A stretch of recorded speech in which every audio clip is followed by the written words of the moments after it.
Yo, kamusta everyone? This is first one,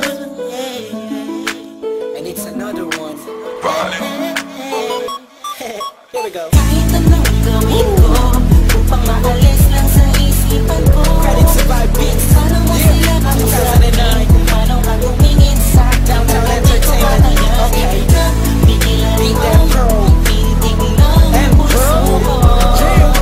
Hirap ko mang maamin sa'yo, ako ay nabigat. That was alright. Ako'y nasa isang occasion, isang celebration. If I'm not mistaken, yun natin tapos ng graduation ng pinsan ng tropa ko sa kolehiyo. Dito nagsimula ang kwento ko. So I get a couple of drinks para may inumin and just puffin' that smoke, if you know what I mean. Biglang may ako pansin, animoy di ka paniwalang may kumislap sa gilid na parang diwatang galing pa sa lugar ng mga anghel. Kakaiba, ang ganda, para akong binaret sa puso. Ako'y na-stop, feels like napapaligiran tayo ng mga polis. Ang buong space ay nag-freeze, parang kanta ni T-Pain na Chris Brown. Tulog niya para sa akin ay napakaganda sa Pilipinas. Ang dating she has the crown. Nasulat ko tong kantan to, cause for you I'm really down.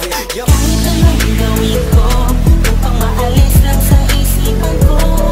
Kung paano mo sila kausapin, kung paano ka tumingin sa akin, talagang di ko kakayanin na pigilan ang pintig ng puso ko.